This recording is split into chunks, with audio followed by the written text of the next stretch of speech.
kalau dari tengah-tengah kejahatan itu ada kebaikan, sekecil apapun, kita perlu bersyukur darinya.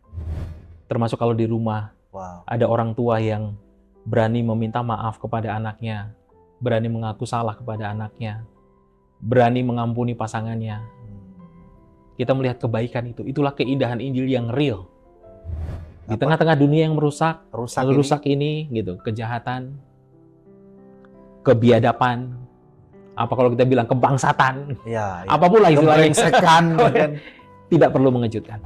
Justru yang mengejutkan itu ketika ada kebaikan karena meresponi keindahan Injil ini ya Pak Boy, yang kita lakukan, khususnya di keluarga. 3, 2, 1, ngobrolin pesona Injil yuk setiap hari. Pak Bro, hey, Brother Mike. Sorry udah lama nggak ketemu. Iya, ditunggu-tunggu. Jadi, mohon maaf nih, hari ini kita baru jumpa lagi dengan Pak Bro saya, Pak Pastor Daniel di Igre Ngopi, ngobrolin pesona Injil.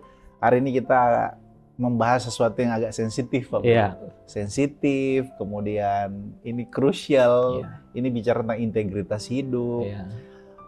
Lagi happening-happeningnya ya, mudah-mudahan kita nggak terlambat. Tapi lebih kepada membahas ini, lebih kepada bagaimana peran gereja, lalu kemudian bagaimana Injil merevitalisasi atau mereformasi lah, mentransformasi tentang isu Jeffrey Epstein, Pak Bro.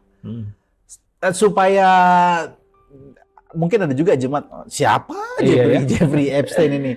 Supaya jangan sampai miskonsepsi, apa skandal apa sih sebenarnya kalau bicara tentang si Epstein ini, Pak Bro? Apa peristiwanya? Konteksnya apa? Jadi memang baru rame ya hal itu, yaitu bagaimana ternyata ada satu kejahatan yang karena aturan perundang-undangan di Amerika itu harus dibuka kejahatan itu, maka semua dokumen, files yang berhubungan dengan kejahatan itu, kejahatan kalau dalam hal ini Jeffrey Epstein yang sudah dilakukan Jeffrey Epstein itu diungkap ke publik. Dan ada yang saat ini diungkap itu ada 3,5 juta dokumen yang berhubungan dengan itu. Dan katanya masih ada 2 juta yang berhubungan dengan dia, itu yang belum diungkap ke publik. Dan ternyata kejahatannya begitu mengerikan ya, membuat orang yang melihatnya tahu itu bisa emosi, tapi bisa juga nangis, gitu, karena begitu mengerikannya, gitu kejahatannya benar-benar ya di luar nurul ya, nggak habis pikir ya kan? Nggak habis pikir kalau kita sebagai manusia untuk gitu sih. Sorry, kalau aku mau lebih spesifik, kejahatan ini termasuk pedofil, kejahatannya betul, kejahatan seksual, terus kemudian eksploitasi manusia, human trafficking, terus kemudian termasuk juga bagaimana mengatur segala sesuatu ya, gitu, blackmail dan semuanya. Ternyata banyak sekali. Dia ini sebenarnya siapa, Pak Bro? Si Epstein ini?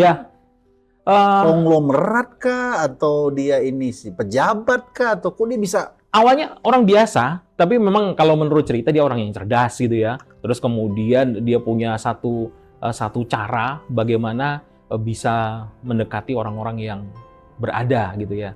Bahkan katanya dia mengelola harta orang yang sangat kaya gitu, dan kemudian memakai segala sesuatu itu ternyata untuk kepentingannya sendiri gitu, untuk menjalin relasi, membangun networking, jaringan dengan orang-orang besar di dunia ini. Dan ternyata juga semuanya itu dilihat sisi gelap mereka, dan itulah yang dia simpan. Oh, maksudnya gini, sorry, aku potong. Jadi sisi gelap dari pejabat publik, konglo, artis, betul, olahragawan. Jadi pemimpin negara, semuanya. Pemimpin negara. Maksudnya bobrok-bobroknya mereka ini dia yang katakanlah misalnya dia mengeksploitasi. Karena ada relasi dengan dia kan, gitu. Jadi ada relasi dengan dia. Nah, semua yang berelasi dengan dia itu kan termasuk filantropi segala macam ya, semua yayasan-yayasan sosial, semuanya itu ternyata terkoneksi sebagai satu jaringan yang sangat besar dan global mendunia. Ngeri kali ya. Kita nggak usah sebut-sebut nama lah ya. Siapa orang-orangnya gitu ya. Betul. Pejabat-pejabat publik itu ya. Nanti saudara bisa lihat di Google lah, di Google. Cuman aku ada catatan di sini Pak Bro. Supaya kita lebih mendarat nih, karena kan itu isunya saudara bisa searching lah, bisa googling. Tapi kita akan lihat dari sisi bagaimana peran gereja. Aku mau ngutip Matius 19 ayat 24 dulu deh. Coba aku buka ya. Oke. Yang terkait itu loh. Sekali lagi aku berkata kepadamu, lebih mudah seekor unta melalui lubang jarum daripada seorang kaya masuk dalam kerajaan Allah. Aku mau menjawab, aku mau melihat kritik yang ini. Bagaimana si Epstein membangun jaringannya melalui kekayaan dan pengaruh politik. Gitu. Bagaimana peran gereja melihat perannya si Epstein ini gitu Pak Bro? Terkait dengan dia menggunakan kekuatan politik, kemudian kekayaannya untuk mengeksploitasi kejahatan-kejahatan itu gitu Pak Bro. Ya, mungkin itu nanti saya jawab terakhir. Oke. Ada kaitan dengan peran gereja, karena ada yang lebih mendasar daripada itu. Oke, jadi sebetulnya lebih kepada kalau lebih mendasar ya, coba kita tanya background-nya. Iya, itu dia. Mungkin ke situ ya, mungkin sebelum. Jadi mengapanya terjadi kan gitu? Mengapa itu sampai terjadi? Siap. Baru nanti kemudian sampai ke peran gereja. Jadi kenapa itu terjadi? Jadi sebetulnya ini itu menggambarkan kenyataan hidup manusia. Inilah manusia itu gitu. Jadi manusia itu kan dikatakan bahwa oleh karena dosa manusia itu kan mengalami kerusakan. Nah, rusaknya manusia itu ternyata ada di seluruh aspek manusia, akal budinya, kehendaknya, terus kemudian emosinya. Tidak ada area di dalam kehidupan manusia itu yang luput dari penyimpangan-penyimpangan seperti ini. Jadi maksud Pak Bro ini tidak hanya bicara Epstein ini jadi semacam betul. Bahwa Epstein itu sebetulnya menggambarkan bahwa itulah sebetulnya kehidupan manusia.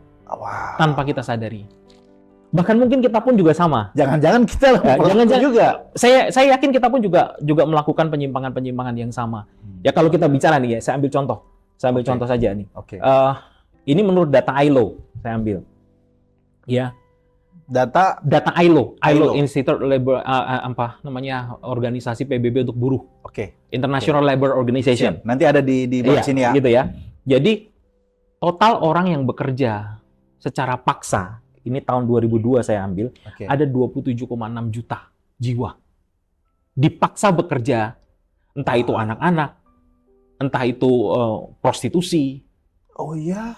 Bayangkan. Ini 2002 loh. 2022 berarti sekitar 4 tahun yang lalu lah. Iya, keuntungan dari praktek ini itu 236 miliar US dollar. Itu nggak tahu tuh berapa triliun. Kalau dia beli cendol tenggelam Kelapa Gading ini Pak. Dan Pak Bro. Ini 61% dari total perdagangan manusia itu perempuan dan anak-anak. Dieksploitasi. Maksud saya yang dilakukan Epstein itu sebetulnya ada gambaran kecil. Wow, ini interesting nih, menarik. Korban anak tadi itu meningkat terus dari tahun 2019. Ini data saya dari UNODC. Jadi itu badan PBB juga itu berhubungan dengan drug dan ini ya care atau apa gitu ya. Itu 31% korban anak itu meningkat dari 2019. Ini maksudnya anak ini dilecehkan, pedofil, dieksploitasinya maksudnya di-grooming, segala macam. Kemudian dijual, narkoba, terus kerja paksa jadi apa? Jadi pengemis atau jadi apa gitu Pak? Betul. Itu kenyataannya. Dan tidak terungkap.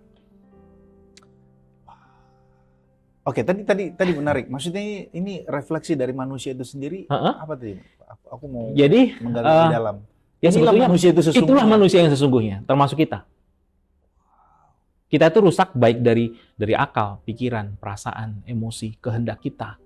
Itu semuanya kalau Kalau menurut siapa itu yang incurvatus inse gitu, cenderung kepada dirinya sendiri, mencari kenikmatan sendiri, kepuasan sendiri, kebahagiaan sendiri, kenyamanan untuk diri sendiri, semuanya terfokus kepada diri sendiri. Nah, itu kalau kita bicara akarnya.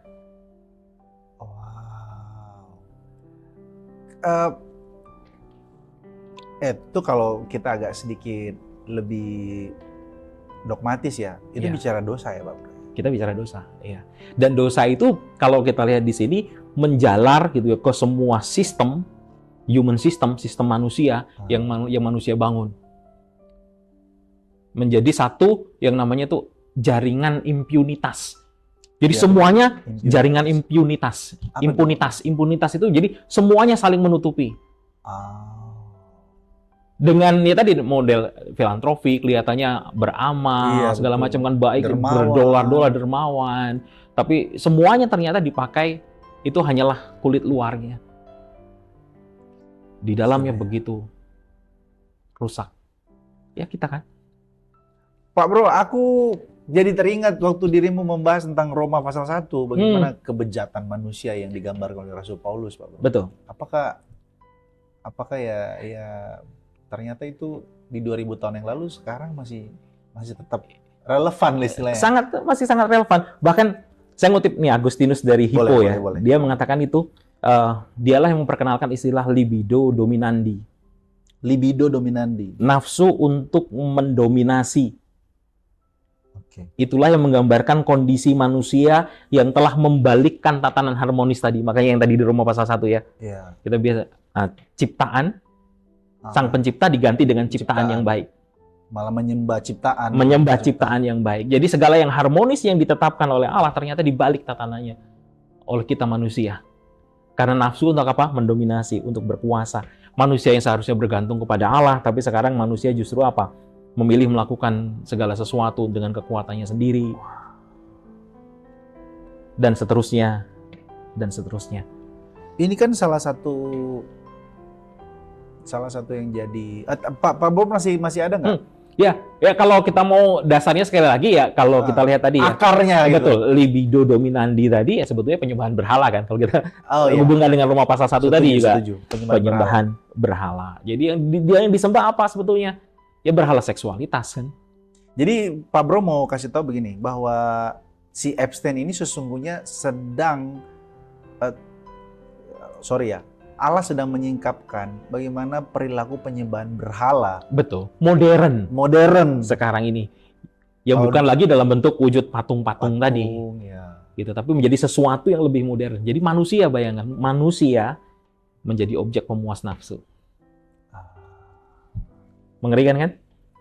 Jadi imago Dei ini, gambar Allah ini itu benar-benar di apa ya istilahnya, kalau istilah saham ya devaluasi gitu ya. Devaluasi. Kalau istilah filsafat itu Derrida bilang dekonstruksi. Dekonstruksi martabat imago Dei yang luar biasa itu. Bayangkan hanya untuk apa tadi? Memuaskan keinginan, hasrat. Ini isu tentang Epstein ini ternyata kalau dilihat dari kacamata Injil seperti itu, Pak Bro. Ternyata dia jauh dari sekedar kejahatan seksual, kejahatan traffic human, skandal, kejahatan-kejahatan yang itu termasuk drugs segala macam kan. Iya. Jauh dari itu penyembahan berhala. Betul. Penyembahan berhala. Akan dosa yang memberontak kepada Allah kan. Karena misalnya ya, kan mereka melakukan tadi ya konspirasi segala macam ya. Mereka berada di atas hukum. Boleh gitu kan? Iya, mereka berada di atas hukum karena kenapa? Karena kekayaan, karena koneksi dan tidak tersentuh. Itu kan berhala sebetulnya kan, berhala otonom. Dari sejak semula kan manusia ingin otonom. Tadi kalau bicara dengan Pak Judika tadi kan? Iya. Ingin kamu bisa menjadi seperti Allah nih, ngatur dirimu sendiri. Jadi manusia itu memang ingin memberontak dan dari awalnya manusia memberontak terhadap otoritas Allah. Oke. Dan ini kan dia menjadi hukum atas dirinya sendiri. Dia beli pulau yang kebal hukum. Iya, gokil betul-betul. Dia beli pulau, dia. Itulah kita kan, itulah manusia. Itulah kita. Gambaran kecilnya adalah kita ingin otonom. Kita ingin mengendalikan segala sesuatu. Kita ingin diterima. Kan awalnya ingin diterima kan dia. Bagaimana dia sebagai orang yang tidak punya apa-apa tapi ingin diterima. Bukan sekedar jadi orang kaya, tapi dinotis orang-orang besar dunia. Caranya bagaimana? Ya, beramal. Beramal besar kan otomatis dinotis nih. Ya, betul. Wah, dia pasti orang kaya nih kan. Filantropis nih. Iya kan, altruis nih, altruis. Betul kan? Supaya bisa diterima oleh kelompok-kelompok tertentu. Ya. Diterima oleh kepala negara. Diterima oleh pengusaha-pengusaha kaya. Harus kaya dong. Iya. Kan begitu caranya. Dan itulah yang dilakukan. Jadi dia diperbudak oleh apa? Oleh pengakuan manusia. Berhala lagi kan? Menarik nih. Itu. Apa lagi kejahatannya dia, Pak Bro, yang di luar Nurul tadi? Iya. Salah satunya. Jadi kalau kita bayangkan ya, sampai ke institusi pun dijadikan berhala kan. Artinya apa? Bagaimana nama baik itu coba dilindungi oleh institusi-institusi negara. Ya. Resmi Lagi ya kan? Nggak kebayangkan seperti itu. Jadi kebenaran itu dibungkam, ditutupi. Tidak ada yang berani speak up. Aku sampai nggak bisa berkata-kata nih. Ada lagi data Pak jadi, Bro? Jadi kita bisa elaborasi. Kalau kita melihat ini memang sangat mengerikan. Dan yang lebih menyedihkan lagi adalah ini. Adanya betrayal blindness namanya. Apa yang kalau digambarkan ya? Jadi korban atau saksi secara tidak sadar memilih untuk tidak melihat pelecehan yang terjadi demi menjaga hubungan yang penting atau keyakinan pada institusi tersebut. Kalau ada istilah sekarang tuh anak-anak sekarang dinormalisasi. Dinormalisasi, betul. Seolah-olah itu hal yang biasa. Iya. Itu yang terjadi. Bahkan kalau kita bicara dalam konteks gereja nih sekarang ya, kita masuk ke konteks gereja. Boleh. Nah, ada juga kan pemimpin-pemimpin karismatik. Ada juga. Yang ternyata, maksud saya di gereja. Oh iya. Gitu, kita bicara fenomena yang umum saja, okay. Ya, tanpa menyebut personal, bahwa ada pemimpin-pemimpin yang karismatik di gereja, meskipun ada laporan pelaku predator. Oh. Iya kan? Terus entah itu mungkin dengan alasan apa? Korban dibungkam. Dengan alasan menjaga misi Tuhan. Iya. Kalau kita bicara tentang pemerintahan, ya menjaga marwahnya. Ya. Kan gitu. Kenapa ini nggak dilaporkan? Karena ini adalah orang pilihan Tuhan, menjaga lembaga yang didirikan Tuhan ini. Ibaratnya gitu ya, dalam tanda kutip ya. Iya. Saya bicara tentang gereja di sini. Iya. Gitu, kita tidak bicara tentang yang lain, tapi kita bicara tentang gereja dan faktanya begitu. Jadi ternyata hal-hal semacam itu pun oleh gereja juga gereja bungkam. Ada banyak peristiwa seperti itu. Itulah. Kemudian gereja ini tadi alih-alih untuk speak up, untuk membuka kejahatan si predator ini, Pak Bro. Benar. Malah dengan alibi bahwa ini orang yang dipilih Tuhan, benar. Orang yang diurapi Tuhan. Benar. Mesti kita jaga. Benar. Dia melakukan misi Tuhan. Misi Tuhan. Betul. Jadi jeleknya lagi, seringkali kita menganggap ini sebagai bukan hal yang serius. Jadi dosa itu istilahnya diminimalisir juga. Dosa tidak disebut sebagai dosa. Kita mungkin ini hanya disebut sebagai penyimpangan. Kalau nggak Mekatur ya yang bilang dosa itu seperti apa dulu? Kita pernah bahas. Iya, dosa harus disebut sebagai dosa kan. Name it. Gitu. Dia pikir itu cuma sekedar penyakit. Betul. Jangan disebut sebagai cacat. Iya. Atau hanya disebut sebagai ugly, ini jelek nih, gitu. Ini perilaku yang jelek. Tidak, dosa adalah dosa. Jadi eksploitasi manusia itu adalah bentuk kerusakan moral yang paling buruk. Jadi bagaimana sesamanya itu tidak lagi dihargai sebagaimana seharusnya. Sebagai imago Dei. Sebagai imago Dei. Sebagai barang gitu, Pak Bro. Betul. Bisa kita komoditikan. Betul. Bayangkan. Itulah kita manusia. Aku pengen tahu, Pak Bro, peran gereja ketika melihat situasi ini di Amerika sana, kok tidak ada ya semacam apa tadi, speak up, semacam gereja kemudian tampil sebagai pemegang otoritas tentang moral tertinggi, apalagi bicara Amerika kan masih termasuk. Betul, itulah kritik terhadap, seharusnya kritik menjadi buat kita semua ya, bukan hanya di Amerika, tapi bagaimana di tempat kita juga, di Indonesia ini juga sama. Gitu. Tapi saya akan membahas itu nanti lebih lanjut lagi ya, berkaitan dengan peran itu. Tapi saya ajak sekarang melihat bagaimana Injil memandang ini dengan keindahannya. Gitu dulu kan, ini masih menarik juga kan? Gitu. Jadi kita bagaimana Injil memandang, karena kan dosa itu begitu mengerikannya tadi. Ya. Sehingga kita sekarang perlu melihat, tanpa melihat kebobrokan, kebejatan, kebrengsekan manusia yang begitu dalam, kita tidak akan pernah melihat keindahan Injil itu.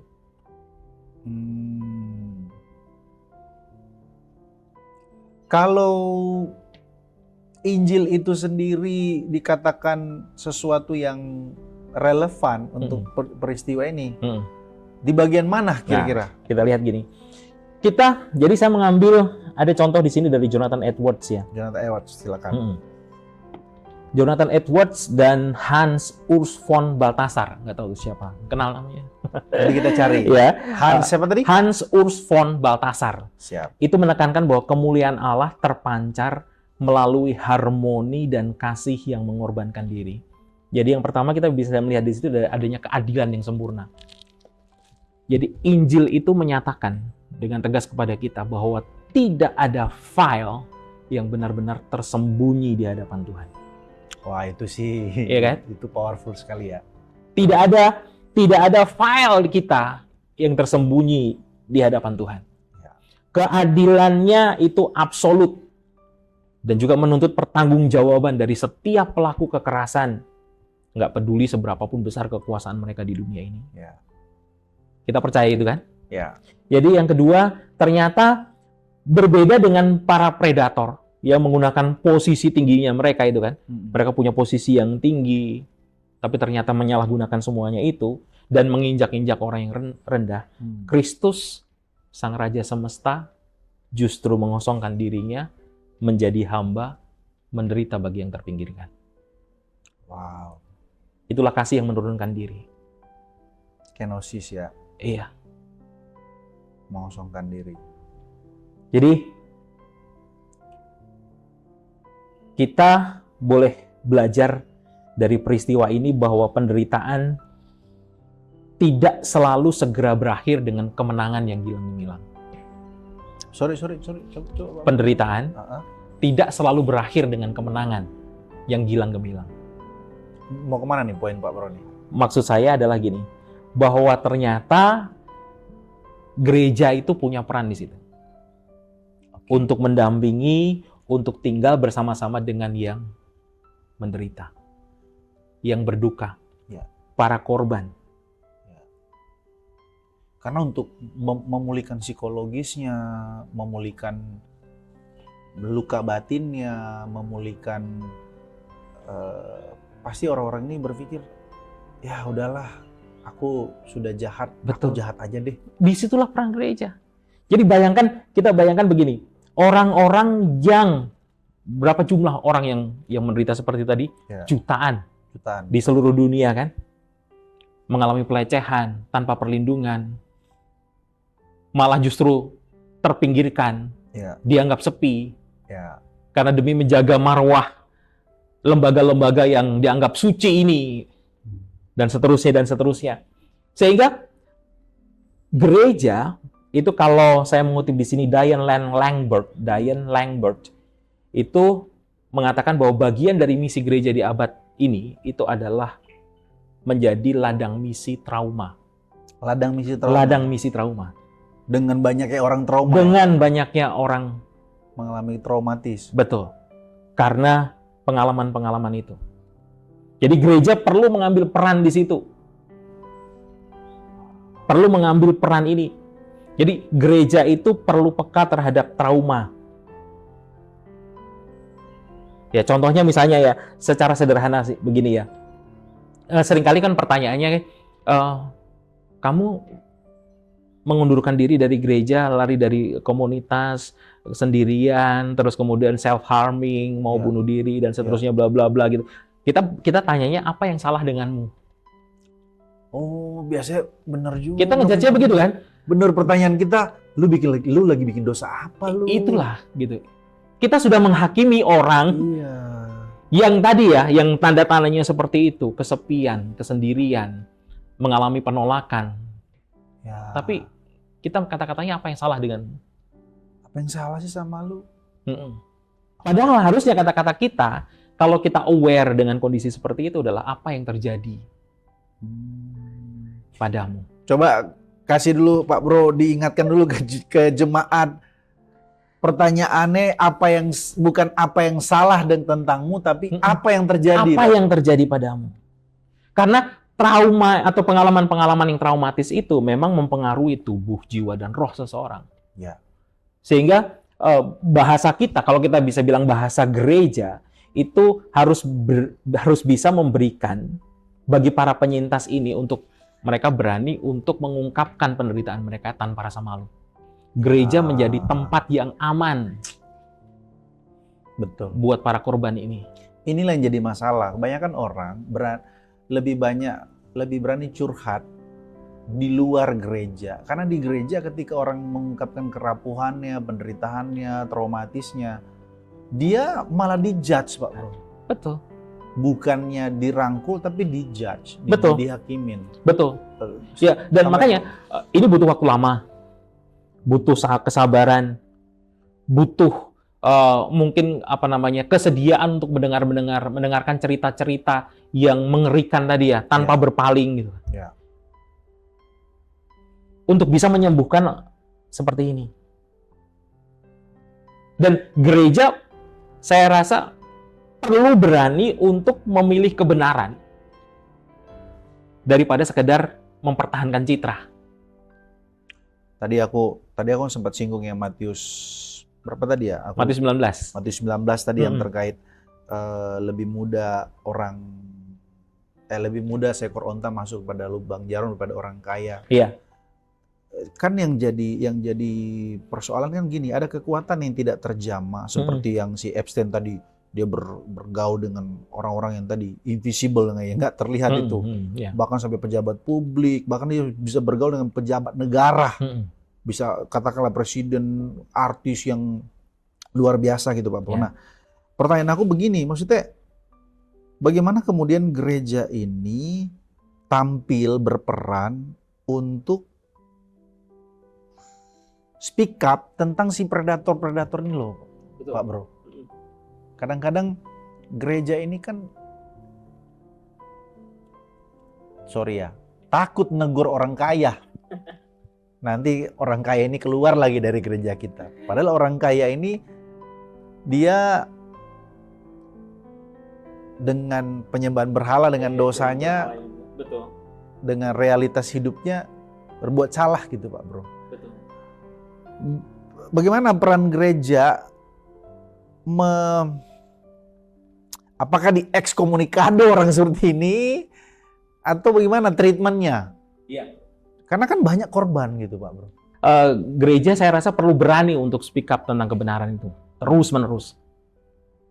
Berani mengkonfrontasi dosa gitu ya. Terus kemudian akar dosa itu penyembahan-penyembahan berhala, bagaimana bertobat dan kembali kepada Kristus, kepada keindahan Injil. Itu terus-menerus saya rasa.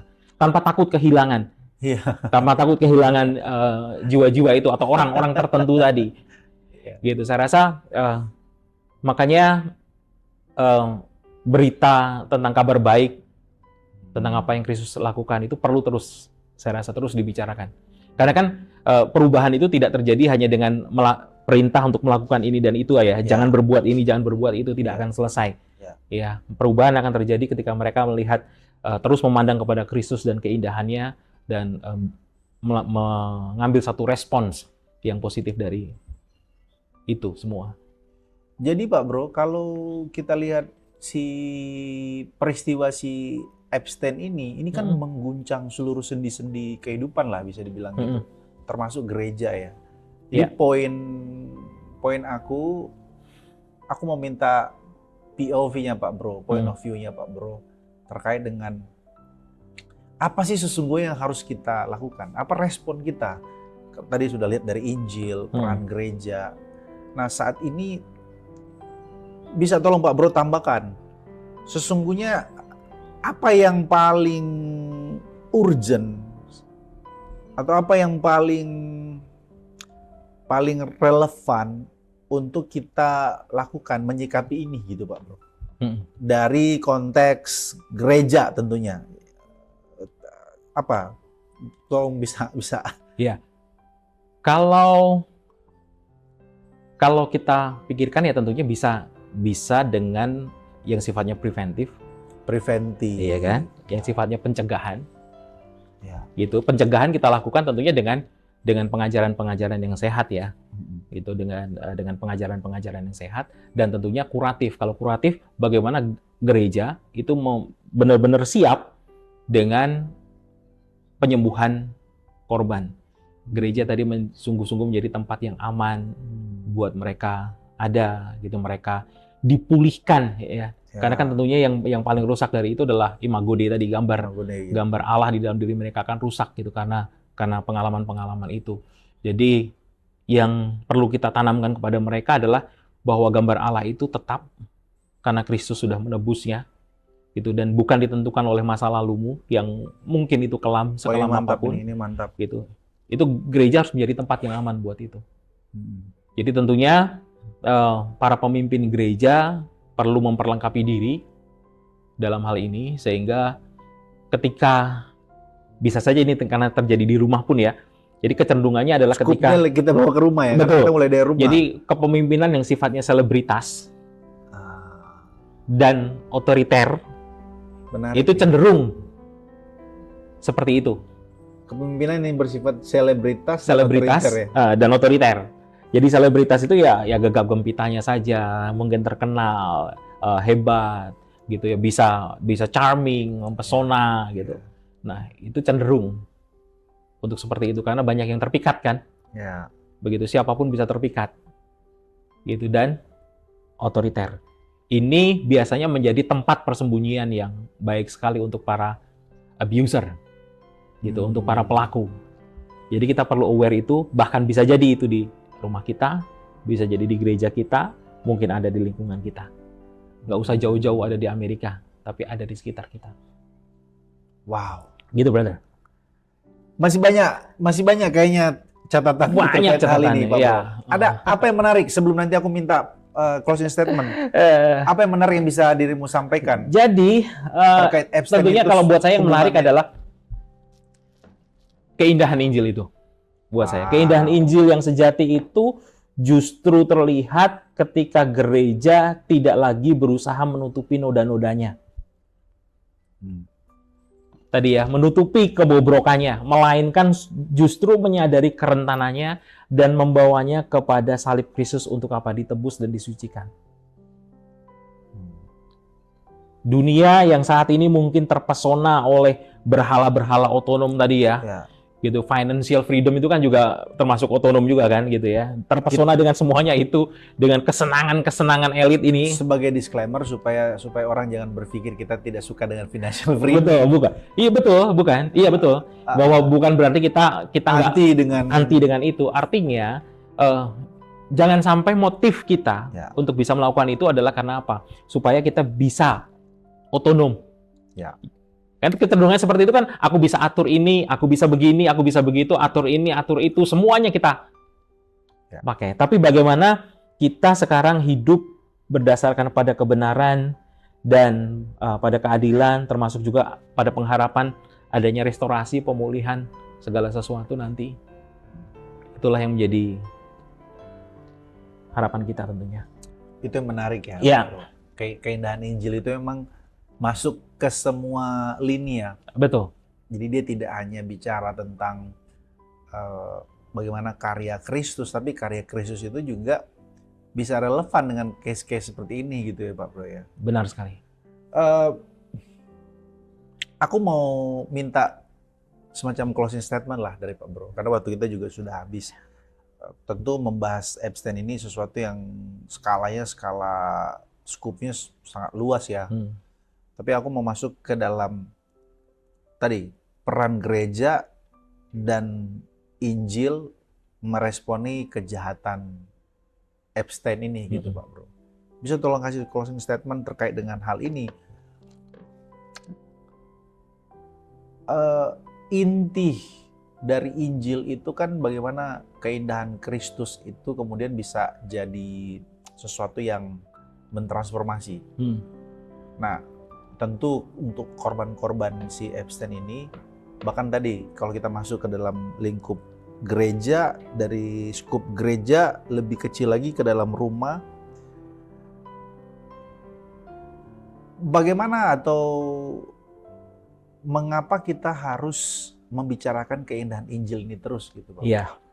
Supaya kemudian orang-orang yang mengalami peristiwa ini, mengalami perundungan atau mengalami sebagai korban, dia dapat mengalami yang namanya keindahan Injil itu gitu Pak. Tolong kasih. Iya. Jadi tentunya keindahan Injil itu harus senantiasa kita sampaikan, kita gaungkan. Dan kalau kita melihat dari kasus ini secara garis besarnya begini, kita tidak perlu kaget dengan kejahatan manusia. Wah, menarik nih. Kita tidak perlu kaget dengan kejahatan manusia. Iya. Termasuk kejahatan Epstein ini. Kejahatan Epstein ini. Kita tidak perlu, kalau bahasa Jawa itu heran, kalau bahasa Jawanya gumun gitu ya. Gumun. Heran dengan kejahatan manusia yang sedemikian mengerikannya. Justru yang kita perlu pikirkan terus adalah kalau dari tengah-tengah kejahatan itu ada kebaikan, sekecil apapun, kita perlu bersyukur darinya. Termasuk kalau di rumah ada orang tua yang berani meminta maaf kepada anaknya, berani mengaku salah kepada anaknya, berani mengampuni pasangannya. Kita melihat kebaikan itu. Itulah keindahan Injil yang real di rumah. Kita patut bersyukur untuk itu. Itu aja. Wah, aku sampai tertegun mendengarnya. Justru kita jangan kaget kalau ada kejahatan manusia ya, karena memang itu sesuatu yang tidak mengagetkan ya. Justru kita harus di tengah-tengah dunia yang merusak ini gitu, kejahatan, kebiadaban, apa kalau kita bilang kebangsatan, apapun lah istilahnya, tidak perlu mengejutkan. Tidak mengejutkan. Tidak mengejutkan. Justru yang mengejutkan itu ketika ada kebaikan karena meresponi keindahan Injil itu ya Pak, yang kita lakukan, khususnya di keluarga. Ada lagi nggak? Cukup itu aja. Double kill dari Cukup itu aja. Cukup ini aja. Stok kata-kata saya terbatas soalnya. Gini Pak Bro, tolong dirimu kasih pesan ke jemaat terkait dengan yang mengalami trauma, terkait yang mengalami kejahatan, terkait yang mengalami eksploitasi, mengalami grooming. Kan ada juga yang kasusnya siapa yang artis itu loh, Aurelia siapa gitu. Moremans itu kan dia ngambil grooming kan. Tolong kasih kesemangat. Ya, saudara, yang dikasih Tuhan, ke anak-anak muda, siapapun diri saudara dengan masa lalu yang seperti apapun, tetaplah ingat di dalam Tuhan Yesus ada pengharapan.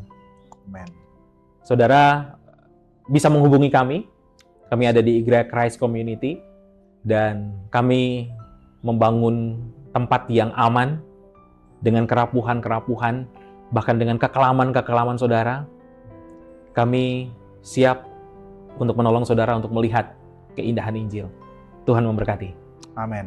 Untuk jemaat Igrea, Igrea THB, Kelapa Gading dan juga Gading Serpong, bila ada yang mengalami situasi dan kondisi yang seperti yang kita bahas ini, silakan datang ke pendeta-pendeta saudara yang baik di THB, Kelapa Gading maupun yang di Serpong. Kami siap melayani saudara.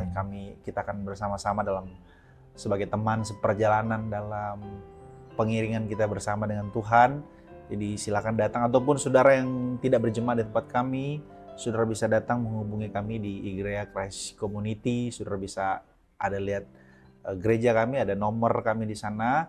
Nanti saudara silakan datang kami dengan penuh hati yang sangat hangat untuk menyambut saudara, untuk melayani saudara. Thank you Pak Bro, sampai jumpa di lain waktu. Untuk Igrea Ngopi, God bless. Mari kita terus ngobrolin pesona Injil. Sampai jumpa di lain waktu. Tuhan Yesus memberkati kita semua. Haleluya, haleluya.